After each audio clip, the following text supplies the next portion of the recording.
Bueno, y bienvenidos a una nueva exploración a fondo.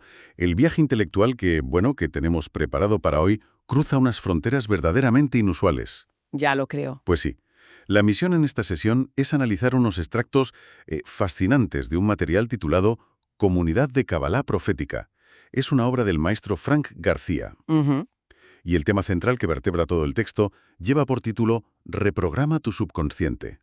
Que suena a título de autoayuda clásico, pero... Pero no lo es, Ujú. exacto, porque es una mezcla única de disciplinas que a simple vista podrían parecer incompatibles.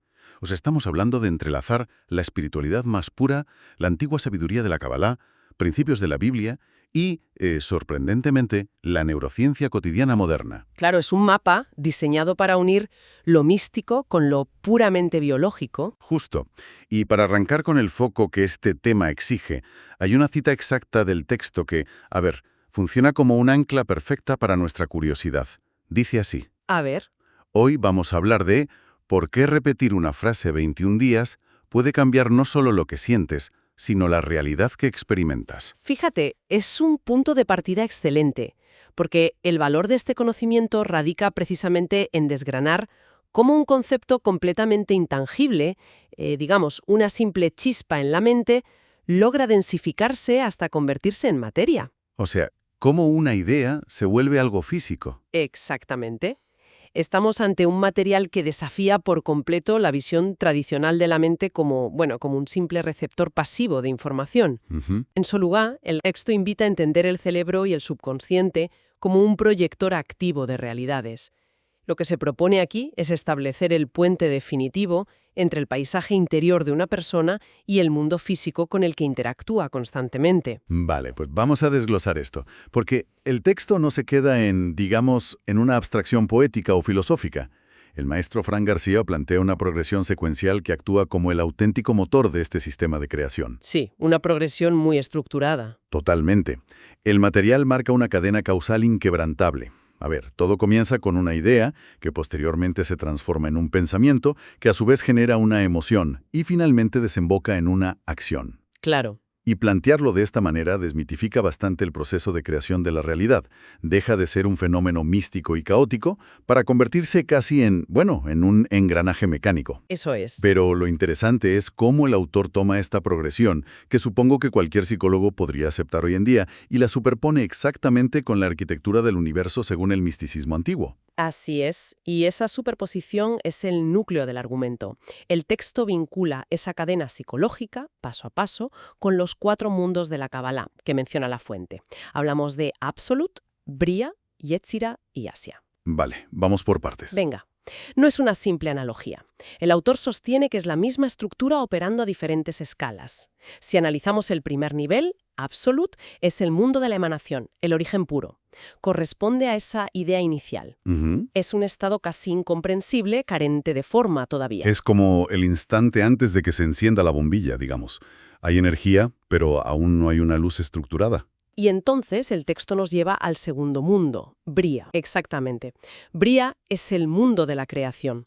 Aquí es donde esa idea que viene de Absolut empieza a tomar forma y se convierte en un pensamiento. Vale. Es el proceso cognitivo donde ya se le da estructura, lenguaje y contorno a lo que antes era solo una intuición difusa en la cabeza. Luego, ese pensamiento estructurado necesita un motor para moverse. Y ahí es donde descendemos al tercer nivel, Yetzira. Que es el mundo de la formación. Y el texto lo equipara directamente con la emoción. Y es vital entender por qué hace esto. La emoción es el componente energético de la ecuación. En Yetzira, el pensamiento se carga de deseo, de pasión o, fíjate, incluso de miedo. Claro, el miedo también es energía. Muchísima. Esa es la verdadera fuerza motriz. Sin la emoción de Yetzira, el pensamiento que teníamos en Bria es estéril, no tiene el impulso necesario para materializarse. Ya, es como un coche sin gasolina. Tal cual. Y finalmente, esa presión energética empuja el proceso hacia el último nivel, que es Asia, el mundo de la acción. Es la manifestación tangible en nuestra realidad física. Cada paso que damos es un descenso desde lo más sutil y abstracto hasta la máxima densidad de la materia. Observar esta progresión invita a plantear una pregunta fundamental sobre el primer eslabón de todos. Porque al llegar a la fase más alta, a ese mundo de Absolut o de la idea pura, El texto de Frank Arracia es sumamente específico sobre el origen de esa idea. Sí que lo es. No trata las ideas como si fueran subproductos aleatorios de la corteza cerebral, sino que afirma que provienen de, y cito textualmente, mundos superiores y el propósito de Dios. Claro, esto es un salto importante. Es que este enfoque rompe frontalmente con la neurociencia más mecanicista, esa que asume que el cerebro simplemente genera pensamientos de la nada mediante colisiones neuronales aleatorias. Y ese es un punto de inflexión brutal en el material. Nos obliga a considerar que las ideas no son accidentes biológicos, sino que poseen un origen y un propósito superior. Bajo esta premisa, la mente humana opera más bien como una antena receptora. Qué interesante verlo así. ¿Verdad? Cuando se capta esa idea pura del mundo de Absolut, la responsabilidad del individuo es guiar ese concepto a través de los engranajes del pensamiento en Bria y la emoción en Yetzira hasta hacerlo real en Asia. Ya. Esto otorga una dimensión de profunda responsabilidad al acto de pensar, porque implica que las ideas que uno elige alimentar están manifestando algo que trasciende la propia individualidad de quien las concibe. Es que pensar en la mente humana como un instrumento receptor, como una antena, cambia el paradigma por completo, y si somos antenas, resulta crucial entender cómo procesa la señal nuestro amplificador interno, que en este caso sería el subconsciente. Eso es. Aquí el texto introduce un principio sobre el cual pivota toda la neurociencia cotidiana que menciona, y es que el subconsciente es completamente ciego ante la diferencia entre verdad y mentira. Ciego por completo. No posee un mecanismo para discernir si un estímulo proviene del mundo físico externo, de lo que vemos con los ojos, o de una visualización interna intensa. Lo verdaderamente fascinante de esto es que la neurociencia moderna respalda esta afirmación mística con datos duros. Lo vemos constantemente en estudios clínicos de alto rendimiento deportivo, por ejemplo, o en la investigación del efecto placebo. Sí, lo de los atletas es alucinante. Es que cuando se monitoriza a atletas de élite mientras visualizan mentalmente su carrera con un alto grado de intensidad emocional, las máquinas registran cómo se activan exactamente las mismas neuronas motoras que si estuvieran corriendo en la pista de verdad. Madre mía. El cerebro comienza a segregar la química correspondiente y fortalece las vías neuronales, como si la acción física estuviera ocurriendo en ese preciso instante en el mundo material de Asia. Es decir, el cerebro no distingue la simulación de la ejecución. Si el cuerpo segrega cortisol ante un escenario catastrófico que solo existe en la imaginación, ¿Qué nos pasa a todos? constantemente, pues igual que hace eso, también es capaz de generar nuevas redes neuronales y segregar dopamina ante un éxito que aún no ha sucedido físicamente. Exacto. El texto sugiere que podemos instruir al cuerpo emocionalmente para que experimente el futuro antes de que éste se manifieste. Es lo que el autor denomina, de forma muy poética además, la capacidad de recordar el futuro. Y el término es sumamente preciso. Fíjate que normalmente se concibe la memoria como un archivo inamovible de eventos pasados, ¿no? Sí, como una biblioteca antigua. Justo. Sin embargo, si el subconsciente opera fuera de las limitaciones del tiempo lineal y no distingue realidades objetivas, la maquinaria de la memoria puede utilizarse como un proyector hacia adelante. Se puede implantar un recuerdo emocional de un evento futuro. Y para el subconsciente eso ya ha pasado. Para el subconsciente, ese evento ya es una realidad consumada. Al aceptar esa nueva realidad, el sistema nervioso comienza a calibrarse biológicamente para coincidir con ese estado que tú le has marcado. Pero claro, la teoría es brillante, suena genial. La gran pregunta es cómo se anula la resistencia de la mente consciente para lograr esto. Porque intentar implantar un recuerdo del futuro mientras uno está estresado en medio del tráfico o pagando facturas parece una tarea casi imposible. Claro, el filtro lógico te lo impide. Y el texto no deja esto en el aire, sino que aporta herramientas muy específicas para saltarse ese filtro. Menciona la respiración, la meditación y la observación. Y el uso de estas tres herramientas no es casual en absoluto. Actúan como un puente técnico entre la espiritualidad profunda y la modificación neurológica.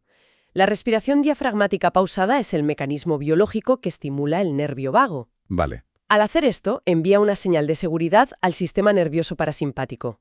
Esto permite que las ondas cerebrales comiencen a ralentizarse. Ya. Bajas las revoluciones. ¿Y la meditación? La meditación provee el espacio de aislamiento sensorial necesario para no tener interferencias. Y luego la observación es el componente clave, que es tanto cuántico como cabalístico. ¿A qué te refieres con cuántico? a que observar una posibilidad con intención y mantenerla sostenida en el tiempo es lo que permite que esa idea abstracta pase de absolut a bria. Colapsa en un pensamiento estructurado que el cerebro puede empezar a procesar como una instrucción válida, en lugar de descartarlo como una fantasía. Vale, sabiendo que el subconsciente es tan maleable bajo las condiciones adecuadas, la clave temporal resulta determinante. Y aquí es donde la cosa se pone realmente interesante en el texto. Aquí está la clave práctica. Porque el maestro Frank García identifica una ventana de oportunidad biológica perfecta para realizar esta reprogramación activa. Y es el estado justo antes de dormir. Ese es el momento dorado. Ese umbral en el que apagas la luz de la mesilla y estás a punto de transicionar hacia el sueño profundo. El texto sugiere utilizar exactamente este momento para la técnica de la que hablábamos al principio del programa. Claro, porque es la ventana de mayor vulnerabilidad de toda nuestra arquitectura mental. A nivel neurocientífico, esto se conoce como el estado hipnagógico. Estado hipnagógico. Así es. Durante el día, el cerebro opera principalmente en ondas beta, que son rápidas, analíticas, críticas. Es el estado del raciocinio, que rechaza cualquier idea que no encaje con la realidad física actual. Si tú dices, soy millonario, y miras tu cuenta bancaria... La mente beta te dice que te dejes de tonterías. Exactamente. Sin embargo, a medida que el cuerpo se prepara para dormir, el cerebro hace una transición hacia ondas alfa y posteriormente entra en ondas teta. En este estado teta, la mente analítica, que es como el guardián de la lógica, literalmente se apaga. El guardián se va a dormir antes que el subconsciente. Totalmente. Y deja la puerta de acceso al subconsciente abierta de par en par y sin filtros. Cualquier información, imagen o emoción que se introduzca en la mente en esos minutos previos al sueño profundo, el subconsciente la recibe como una directriz absoluta. ¡Qué barbaridad! Y fíjate, durante las horas de sueño, el cerebro procesa esa última información, reforzando las conexiones sinápticas pertinentes, pero sin la interferencia de la duda consciente. Y ahí es donde entra en juego la instrucción específica de las fuentes. La repetición de una frase durante 21 días. El texto es muy metódico con esto. Primero, recalca que la frase no debe formularse desde la carencia. Eso es fundamental. No vale decir, deseo que pase esto o necesito que ocurra aquello, sino que debe ser una afirmación de una realidad ya existente. Y segundo, el marco temporal estricto de 21 días ininterrumpidos. Suena a receta precisa, pero ¿qué justificación neurobiológica sustenta este periodo exacto de 3 semanas? Pues la cifra de los 21 días está profundamente arraigada en el tiempo mínimo estimado que requiere el cerebro para la neuroplasticidad básica. Para crear nuevos caminos. Exacto. Es el tiempo mínimo para debilitar una red neuronal antigua, un hábito o creencia previa, y consolidar una nueva. En neurociencia se suele citar la ley de Hebb, que postula que las neuronas que se disparan juntas se conectan juntas. Vale, se van enlazando. Al repetir esa afirmación específica justo en el estado de ondas teta, noche tras noche durante 21 días, se está forzando un nuevo grupo de neuronas a dispararse en conjunto. Con la repetición constante, el cerebro recubre esas nuevas conexiones con mielina. Que es lo que hace que la conexión sea más fuerte, ¿no? Justo, la mielina las hace mucho más rápidas y eficientes. Después de 21 días, esa nueva red neuronal es lo suficientemente robusta como para empezar a operar por defecto en tu día a día. O sea, al despertar en el día 22, los pensamientos automáticos de Bria, las emociones de Yetzira y las acciones físicas en Asia comienzan a alinearse de forma natural con esa directriz que planteaste por la noche. Porque ahora es la ruta de menor resistencia para el cerebro. Ya no le cuesta. Si conectamos esto con el panorama general del material, observamos que todo este proceso metodológico, los 21 días, las ondas cerebrales y el tránsito por los 4 mundos de la Kabbalah, todo ello confluye en un concepto final, el concepto más integrador del maestro Frank García. Que es el verdadero cierre de todo esto. Y es un término que redefine por completo un concepto milenario, la emuna. A menudo, en la cultura popular esto se traduce simplemente como fe. Pero una fe asociada a una creencia ciega y pasiva, ¿verdad? Sí, sentarse a esperar. Se suele entender como la esperanza de que un evento externo modifique nuestras circunstancias. Sin embargo, el texto aborda la emuná desde una perspectiva radicalmente diferente, mucho más enfocada en el alineamiento interno. Y es una definición vital. Es que la definición que provee la fuente no deja lugar a dudas. Define la emuná no como una esperanza pasiva, sino como la coherencia entre lo que piensas, sientes y haces. Es una definición súper pragmática y a la vez muy exigente. Exigentísima. Entonces, ¿qué significa esto exactamente cuando alguien intenta aplicar toda esta teoría de la reprogramación nocturna? Significa que la verdadera reprogramación solo se materializa cuando se alcanza ese estado de congruencia absoluta. Imaginemos un escenario donde no hay emuná. Alguien repite mecánicamente una frase de abundancia antes de dormir, cumpliendo el protocolo. ¿Vale? Pero durante el día alberga pensamientos de profunda escasez en el nivel de bría. Siente un miedo paralizante a quedarse sin dinero en Yetzira. Y sus acciones diarias en Asia son de pura preservación y pánico. Ahí hay un cortocircuito. Hay una fractura masiva en el sistema. Los engranajes giran en direcciones opuestas. La idea original de abundancia, que bajó de Absolut, se corrompe y se bloquea antes de manifestarse, simplemente porque no hay un canal coherente por donde pueda fluir la energía. Sin embargo, cuando hay emuná, cuando existe esa coherencia, la maquinaria está perfectamente sincronizada. Fluye sola. Si el pensamiento está estructurado en torno a esa nueva realidad, el sistema emocional genera la gratitud anticipada, como si el evento ya hubiera ocurrido. Que es recordar el futuro. Exacto. Y las acciones físicas diarias reflejan esa certeza absoluta, entonces los cuatro mundos operan sin ninguna fricción.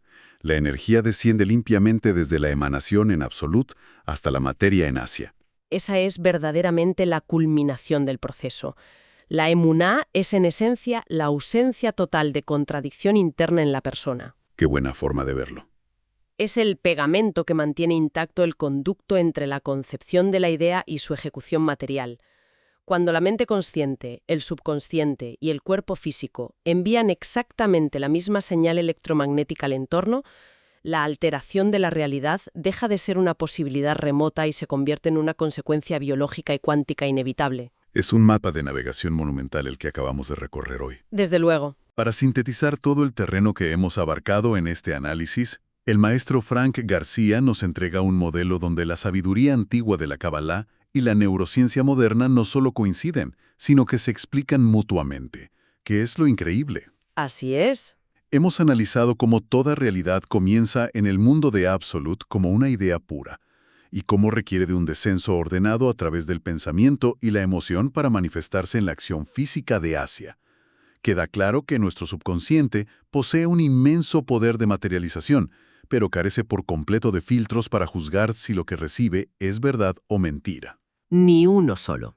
Y hemos detallado cómo la ventana hipnagógica, esos minutos críticos antes del sueño, nos ofrece una oportunidad biológica inigualable para plantar una nueva realidad durante 21 días, siempre y cuando, claro, se respalde con la emuná, esa coherencia inquebrantable entre mente, corazón y cuerpo. Y el motivo por el cual este análisis resulta de extrema relevancia para cualquier persona que nos escuche hoy es la toma de conciencia sobre la tremenda vulnerabilidad de la propia mente. Totalmente. El subconsciente está siendo programado de manera continua. La información del entorno, las noticias, los estímulos constantes de las pantallas, las preocupaciones rumiantes de cada día. Todo ello actúa como directrices que el cerebro procesa sin preguntar. Te lo tragas todo. Todo. Comprender la metodología de los 21 días y perseguir activamente la emuná proporciona la capacidad de retomar el control de ese proceso. Es la transición evolutiva de ser un sujeto que absorbe pasivamente la programación de su entorno a convertirse en el arquitecto consciente de su propia experiencia vital y neurológica. Tomar las riendas, básicamente. Y esto plantea una pregunta importante para cerrar este análisis, una cuestión que se desprende directamente de la implacable biología del cerebro que hemos visto. A ver. Se ha establecido empíricamente que el subconsciente es incapaz de distinguir entre un evento real y uno intensamente imaginado, y que su función es absorber esa información para moldear la realidad física y las respuestas corporales. Conociendo este mecanismo, la pregunta es: ¿quién o qué está dictando en este preciso instante el guión de nuestra existencia diaria? Claro, cuando operamos en piloto automático y permitimos que la mente navegue sin filtros hacia el estado de sueño, arrastrando las ansiedades y miedos del día, ¿qué estamos programando?